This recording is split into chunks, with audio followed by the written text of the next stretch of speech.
Today, I want to share with you 3 secrets to saving money in the kitchen using food you already have. Now, today's video, I'm not actually going to be talking about the gardening aspect, although there are a lot of foods that you can plant from foods that you have already. One of those being potatoes, and that is what is in this giant box. We have our seed potatoes, all of the potatoes left over from our CSA from last year that started to turn, and we weren't too stressed about it because we knew we were going to be able to let them go all the way to seed potatoes, start forming their eyes. We've got them cut up and they are ready to be planted in just a couple days. But today what I want to share with you are 3 easy things that you probably already have and you are likely throwing away after you use the product the first time around.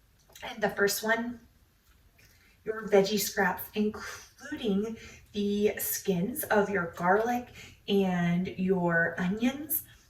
Friends, instead of throwing these away, yes, you can turn them into compost, but before you turn them into compost, let's use those, your veggie scraps and your bones.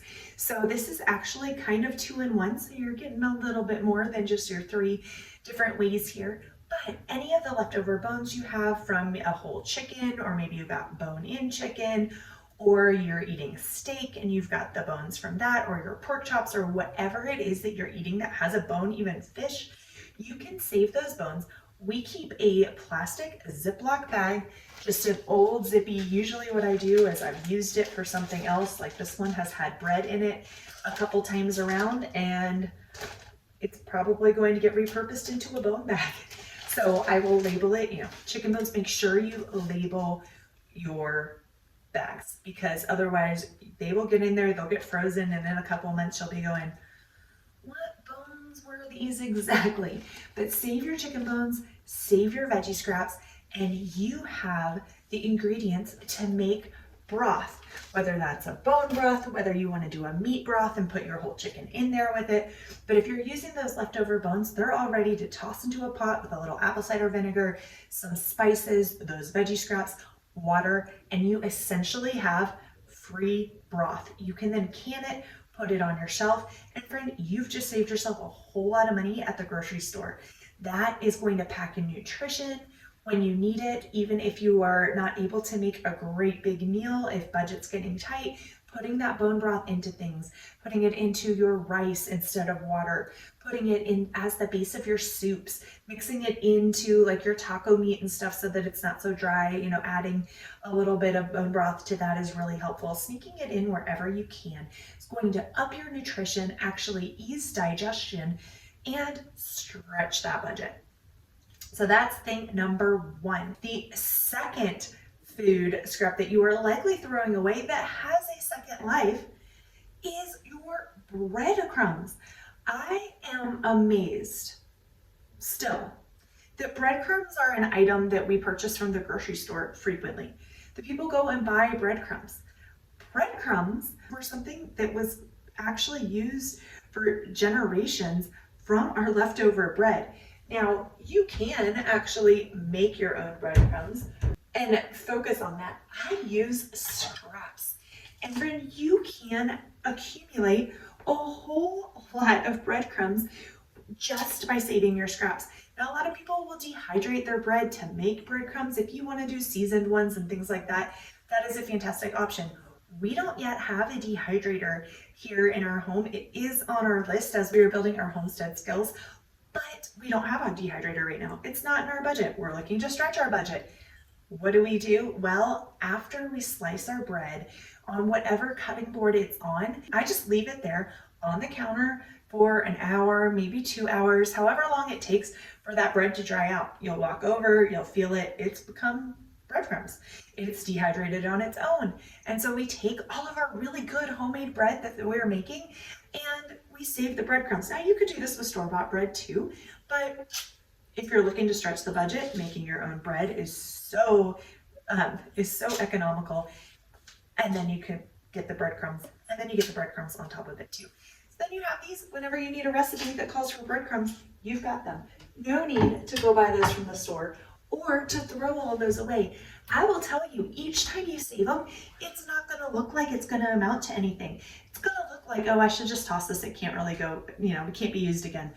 No, save those breadcrumbs. All right, and the last, but certainly not least, option for stretching your budget is to save the fat from any meats that you are cooking. Now, this can be as simple as bacon fat, that when you make bacon, don't just dump that. For years, I did not know that you could save bacon fat. It just wasn't something my family did. I didn't know it was a thing, so I threw it away. I'm also not a huge pork fan. So honestly, when it was just me, I wasn't eating a lot of bacon. But my husband loves his bacon, and it's always good, organic, pastured bacon. I'm very particular about pork. If we're going to eat pork, it's going to be very, very, very well raised, and I'm going to be meticulous about the sourcing. So anyway, you're saving that bacon grease is fantastic. I would make sure that you strain it, because if you don't strain it out, you're going to get some of the impurities in there, and then that's going to then affect the shelf stability of your fat. But you would be, again, amazed at how much bacon fat adds up to each batch of bacon. This is just, I started this jar this week. We had one, I think it was gone when we moved. And so anyway, I just started this one this week. This is from the bacon that my husband has made just a couple days this week. That's it. We've been able to save all of that fat. It will be liquid when you pour it in there, and then it turns solid. It is shelf stable. You do not even need to keep this in your refrigerator, and you can use it to cook all sorts of things. Bacon's not the only fat that you can save. I learned this recently from Carolyn from Homesteading Family, but one of the old tricks that our ancestors used to follow generations ago, and maybe just your grandparents or great-grandparents, my grandparents and great-grandparents were more city people. They didn't practice as much of the homesteading skills and traditions, but they would keep, generations ago, it was a tradition to keep a pot on the counter, and that was the fat pot. And whenever you were making anything with the meat, they would toss the scrap meat in there. Well, all of the fat off of any animal can be rendered down and then used as cooking fat, so that you're not having to go buy cooking fat as often. Now, I love my coconut oil. I try not to cook in olive oil very much, but I love my ghee. I love using avocado oil sometimes, but lard is a fantastic option. Your bacon fat, tallow, or even a mixed grease. So what I did recently, and I would show you my jar, except I just finished it and I forgot to record it. But what I did recently was I just took I did just that. Instead of it being a pot on my counter, I had a freezer bag, and I saved all of the fat scraps off of our meat that I was cooking for a couple months. And then before, I probably would have saved it a little bit longer to have one big giant batch of it at a time, but we were about to move. So I rendered it down before we moved, and I had a whole jar of cooking fat. Now that fat, if it's mixed animal fats, that is going to kind of, if you're using it in cooking, you want to do it in something where you're not necessarily going to notice a slight off flavor, maybe something you're seasoning really, really heavily, because you've got all different fats in there, so the flavor is not going to be consistent. But I used it to cook taco meat all the time. We never noticed. I've used it to cook things for soups and as base for that, but you can also use it. I have not found it to, I've not found that seasons my cast iron nearly as well as straight lard. So I tend to save our lard, because we don't have a ton of it a lot, for seasoning our cast iron. But I am about to render some more.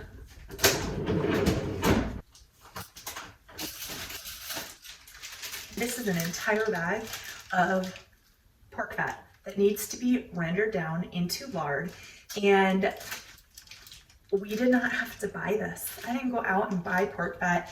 I didn't buy lard. When we get our pork chops, the last pork chops we had, I cut off a whole big old chunk of fat right around the outside of them. We left a little bit on to season as it cooks, but most of it I cook down here. Then when you render this down, it cooks out all of the impurities, which is very important to me because if you follow this channel very much, you know that my passion is wellness that is rooted in biblical principles. Well, one of the biblical principles of diet is avoiding certain things like pork. And is avoiding certain things like pork and the fat of animals. God had commanded the Jewish people not to eat the fat of animals. And we know, looking at what we know now with science and things, that the fat contains a whole lot of impurities because our bodies store toxins in our fat to keep it from circulating around the body. Animals' bodies do the same thing. So the fat of the animals usually has a lot of toxins in them and impurities. But when you render that fat down to something like lard, that's cooking out all of those impurities and allowing them to evaporate off. And so you're getting a lot purer form than if you're eating the fat straight. Now, before anybody gets mad and comments below, I do not in any way, shape, or form believe that we need to be following the Old Testament law as believers in order to be believers for anything with salvation. I do believe that there's a lot of wisdom and principles of reaping and sowing come into play, and that when we follow God's law, we will see better results. And so it's a stewardship principle for me. I wanted to give that caveat, but also to share where that comes from. And one of the reasons I really like to render our fats down over just using straight animal fat. I hope those tips help you to stretch your kitchen budget, especially as things seem to be tightening up just a little bit. Prices are going up, supply chains seem a little strained. So the more we can figure out how to reuse things in our kitchen and recapture what our past generations knew and practices that they used that were very beneficial, the easier it will be to ride out any kind of roller coaster of potentially tough times. So until next time, take care, friends. Cheers.